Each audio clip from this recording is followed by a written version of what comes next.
Revendre ses actions en bourse. Donc bonjour à tous, c'est Romain de la chaîne YouTube Gagner de l'argent et la liberté et du blog du même nom. Donc ravi d'être parmi vous aujourd'hui.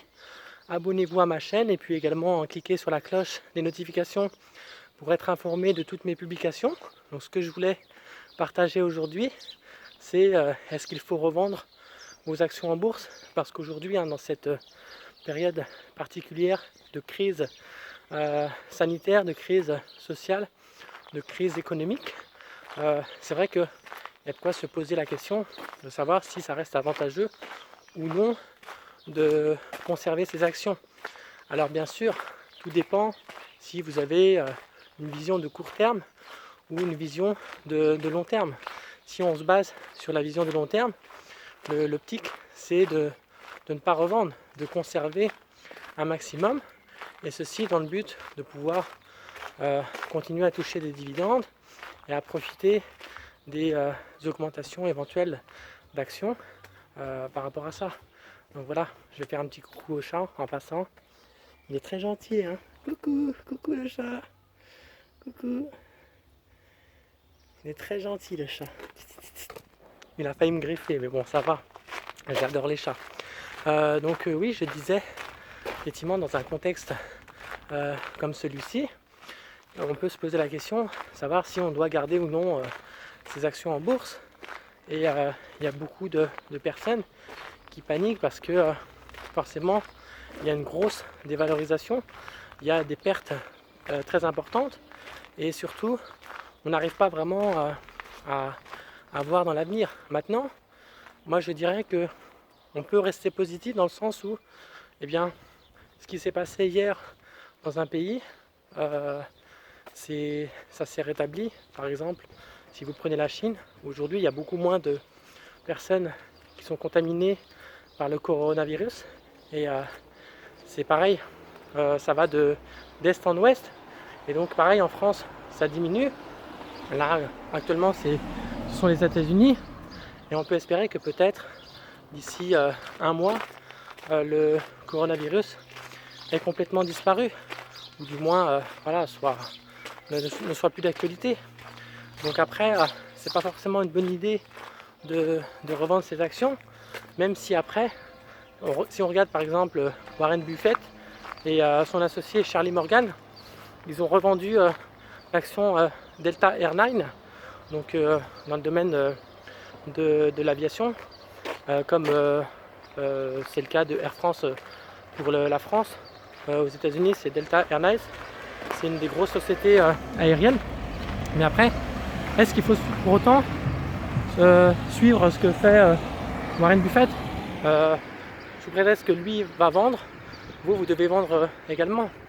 Alors je pense que Warren Buffett, il a acheté à un très bon moment les actions Delta Airlines, et même s'il revend aujourd'hui, il va revendre toujours plus cher que ce qu'il a acheté, donc il va faire une plus-value, et quelque part, les bénéfices qu'il aura engrangés, il pourra les réinvestir dans d'autres actions plus porteuses. Il peut réinvestir ça par exemple dans Apple, et si Apple reprend une valorisation importante, en sachant que sur Apple c'est pas du 50$, ça se chiffre plus autour des 250-300$, voire plus.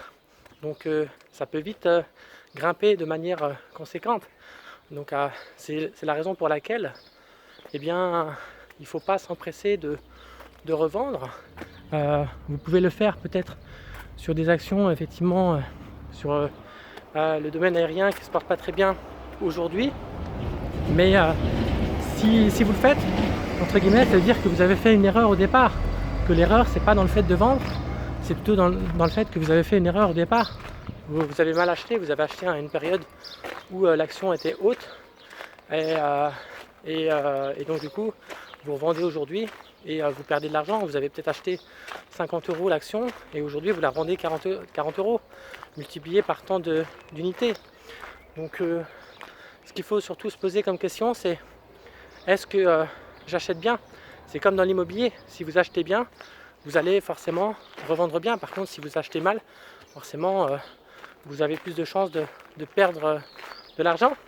Donc même s'il faut suivre Warren Buffett, il ne faut pas il ne faut pas faire tout ce que fait Warren Buffett. Moi personnellement, j'ai acheté quelques actions Delta Airlines.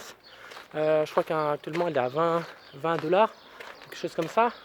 Donc j'en ai acheté, j'ai dû en acheter une dizaine. Et bon, j'ai eu quelques frais en plus, supplémentaires. Mais voilà, même si actuellement je suis en moins-value, je pense que ça ne va pas durer parce que l'aviation va se remettre en route. À un moment donné, il y aura forcément de nouveau des voyages, de nouveau une réouverture des frontières et de nouveau du tourisme. Je ne pense pas que cette crise du coronavirus va durer ad vitam aeternam. Et donc du coup, c'est la raison pour laquelle le but surtout c'est de garder son sang-froid et de se poser les bonnes questions, de savoir comment bien acheter plutôt que de savoir s'il faut vendre ou pas. Si vous avez bien acheté au départ, même en temps de crise, vous ne devez pas vous poser trop de questions et vous pouvez toujours revendre en prenant vos plus-values. Si vous estimez que c'est plus avantageux de revendre pour ensuite réacheter des actions qui vont vous apporter beaucoup plus de bénéfices grâce au rachat que vous aurez fait. Et voilà, et c'est comme ça que vous gagnerez au final. Donc voilà, dites-moi ce que vous en pensez dans le bas de la vidéo. Vous pouvez vous abonner, partager la vidéo et puis aller voir mon blog, ma page Facebook, Twitter et Instagram. Je vous mets tous les liens dans le bas de la vidéo. Et puis je vous donne rendez-vous très vite pour d'autres vidéos sur ma chaîne Gagner de l'argent et la liberté. Donc à très bientôt, ciao!